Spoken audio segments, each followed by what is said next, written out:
Hi, thank you for joining the Southern Oregon University Percussion Ensemble's performance of Michael Pisaro's Ricefall. We were invited to perform this piece at the inaugural Bang on a Can Long Play Festival in New York City on May 1st. As we all know, that festival has now been postponed, but we are excited to present this video, socially distanced version of the piece for you. On April 20th, I sat down for a candid Zoom conversation with Michael Pisaro about Ricefall and his music. Please enjoy. So tell me a little bit about Ricefall and the origins of the piece and some of its history.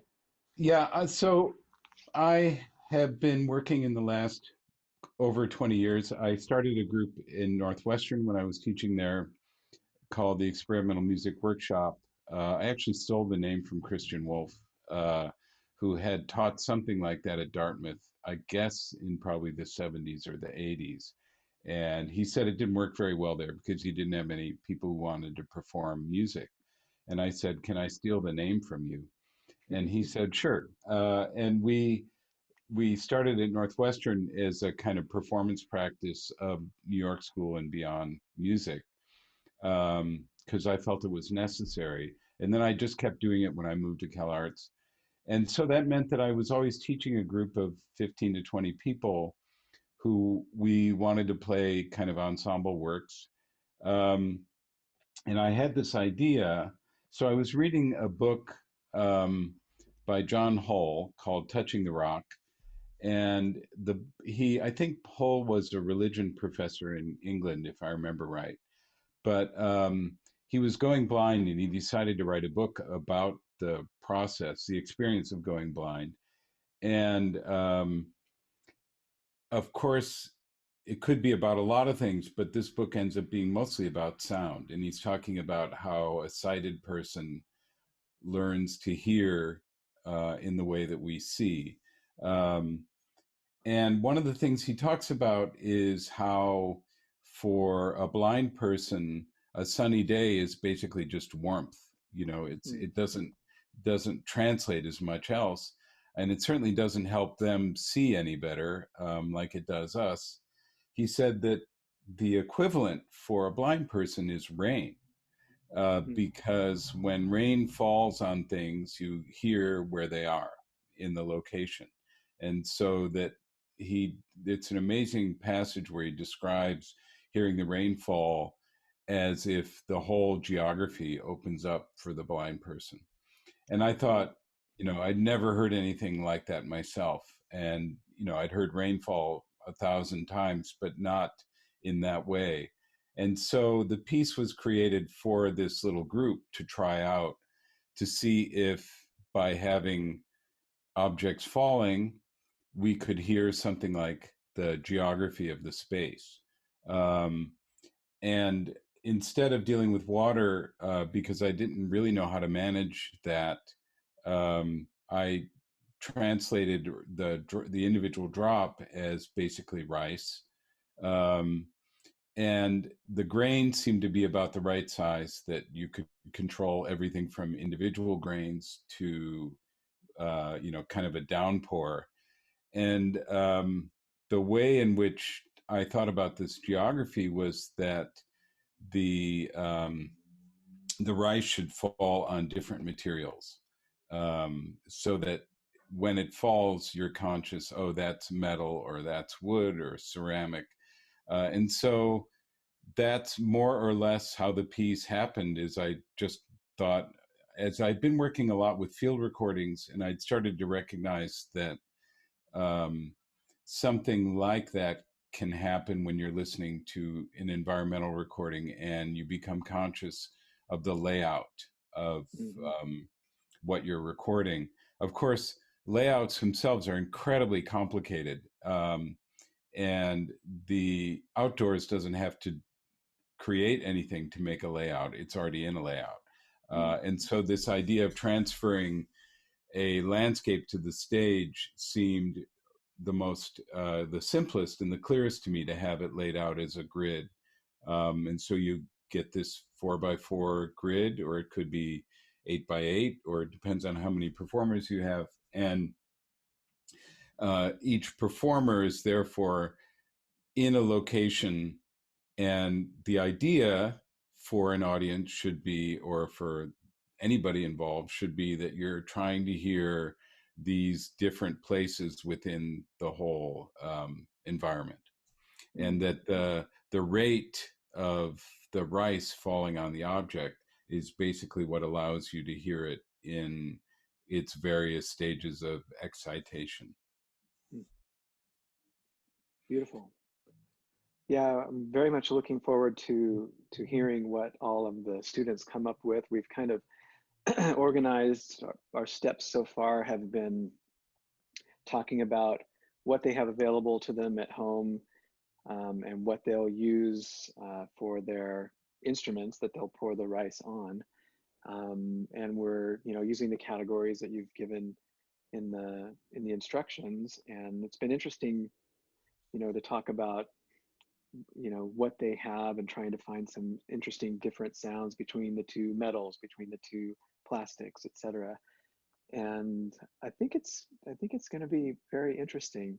I've purposely wanted them to not feel, first of all, I haven't wanted any of them to feel like they need to step outside of any comfort zone in this pandemic time to Mm-hmm. procure what they, need for the piece. All of Right. them have been able to, or have indicated at least, that they'll be able to have rice with no problem. And then outside of that, it's been like, okay, well, let's really try to, use what you have available to you. That's kind of what we're trying to reflect, that instead of going out and, buying things to use or assembling a complex setup, we're really trying to work within the limitations of what each person has. And so Which far is that, great. That's the orientation of the piece. I yeah, mean, it's always been the case that people find a lot of the materials that they need for the piece at home. yeah, So in some ways, maybe it's even simpler that, where yeah, yeah, they're playing in the location where they can find and try out different materials. yeah, exactly. So we've just, our process has kind of been first to, figure out what we all had them all kind of choose what their first and second choices might be for materials, and that worked out fine. They all ended up with their first choice, I think. And then um, next, because one thing I've enjoyed by watching, videos of the piece and looking at the score and thinking about it is this grid idea that you have. I love that idea of everything being assembled in this grid, and then, like you were just describing, kind of hear the different sounds coming from their space in that grid. So what I'm trying to do to emulate that is create at least a similarly framed video for each person. So I kind of created a template video that I shot here at home with myself pouring rice on some different glass bowls and containers, Hmm. and then ask the students to kind of recreate a similar, at least framing, distance from the microphone, etc., um, so that we could capture everyone and then assemble them into a video grid, and at least they would somewhat relate to each other, but still be, unique to what they have available at home. And the sound piece of it is maybe the most challenging, and could prove to be the most interesting, in that, they don't all have professional sound recording at home. Most of them don't. Right. So we're just, again, it's whatever you have. If you're shooting video and audio from your laptop or your cell phone, or you have a camera, whatever you have that can capture it in the best way that you can, that's what we're going with. And hopefully, the goal is to be done with all the recording by Thursday of this week, and then uh, we'll start doing the, editing together over the next, just a little over a week before we release the video. Sounds great. I mean, the idea of implementing the grid across the screen, I think, is great, um, because I find that what you see has a big impact on what you hear. And Yeah. so, one thing about seeing it live is that there's really a lot going on, and it may not be possible to see the objects that everybody is having rice fall on. That's part of the fun, actually. Mm-hmm. And then I often find that, like, I do this exercise where I look at one of the second violinists in the orchestra and pay close attention to them long enough until I'm pretty sure I'm hearing them play, Oh yeah. which sometimes works, sometimes doesn't work. But um, it's a little bit easier with like second clarinet or something like that. Um, but I'm really convinced that our eyes direct or can be made to direct our ears pretty well. And so even though you're not going to have, nobody can play 16 channels at home, um, even with, a stereo recording or whatever, this visual grid might help people identify these different layers. So that sounds great to me. Mm. Yeah, and I thought I'd be curious how you feel about this, but I thought I might try to at least, do a little bit of panning to spatialize some of the sounds in accordance with the grid. Obviously, the top to bottom panning doesn't really exist, or at least in our stereo world, but the left to right, we might be able to nurture a little bit to help kind of direct that I sphere. think that works. It's not the same thing, but I think it works. There's a piece of mine that Greg Stewart recorded called "A Wave in Waves," which is 100 Mm. separate parts, and it could be done on a grid. It is done on a grid when it's played live, but I think he just panned 100 separate positions across the stereo field, and it's not like you can identify each one, but it does something for sure. Yeah, yeah, good. Well, we're very much looking forward to it. We're excited that it's given us a platform where all of the students can be involved with something they were looking forward to already doing this spring. So that's been a welcome project for us to keep moving forward with. I know a little bit from reading some of your writing about influence from visual arts and written word, et cetera, which I share as being a big source of inspiration for my own creative work. And one artist that really spoke to me in association with this project with Ricefall, I don't know if it's just my own connection there, is James Turrell. Hmm. And I thought of, the Turrell pieces that I've experienced have been so immersive and so the ability to see kind of what might be construed as a narrow band of a viewpoint, but then to Hmm. see that shift over time. I'm thinking of his, looking up at the sky through a cutout, Yeah, and sky space, right? yeah, and that idea of Ricefall being this gradual shifting of intensity and this kind of omnipresent, almost white noise kind of sound that's happening at times, yet those kind of steady but um, evocative changes that happen in the sound kind of reminded me of that viewpoint of looking up through a Turrell work. And Yeah, I mean, I'm happy with that association actually. The I love these sky spaces. I guess mhm, I've maybe seen 4 or 5 of them mm, um, in various places. There's one, I think the one in LA or the one that you see the most often in LA is actually in Pomona. But I once did a piece there's a sky space that's connected to Rice University, and it's actually right across from the School of Music there. So they once commissioned a piece for me to play in one of those sky spaces, mm. um, where you have Turrell's lighting and stuff like that to play with, Wow. which was really fun. But Wow. I That. think the thing that I relate to there, it's funny too because there's a recording by Greg Stewart of Ricefall for 64 Mm, individual parts, and that's incredibly intense because it's 64 close mic recordings of rice falling, yeah. and it parts. It's actually a much longer version of the piece as well, 72 minutes, and there are parts where the intensity, is very high for 64, and it is pure white noise. It somehow uh, distinguishes itself from electronically generated white noise, um, but it wouldn't be obvious to people right away if you dropped the needle in that part of it what you were hearing. But I remember thinking because the density is so high that it was more like light than it was like sound. That you have this kind of intensity, frequency that feels closer to the light frequencies and sound frequencies. And I think the thing that's so stimulating about Terrell's work is that he considers light his material.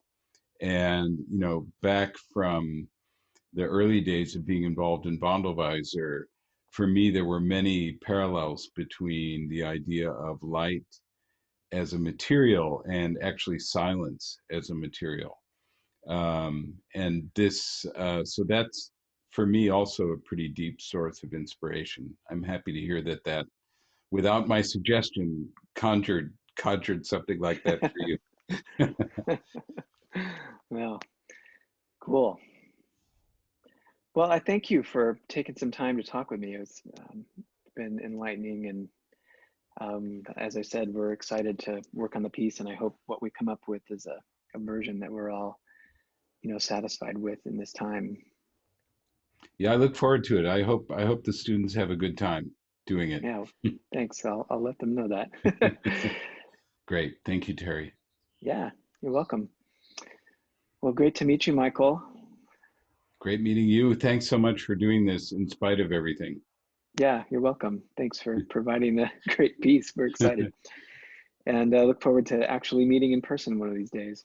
Yeah, I hope it's not too long. Me too. All right. Be well. Take care. Thanks for taking the time. It was a pleasure. Bye-bye. Bye.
1, 2, Alright, 3, 4. let's give this a shot. Hopefully nothing goes wrong.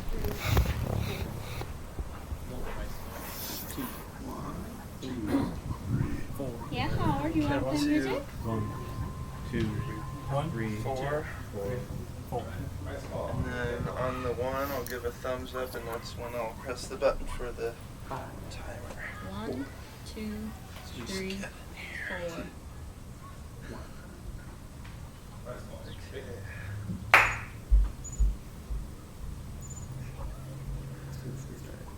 Five, 4, 3, 2.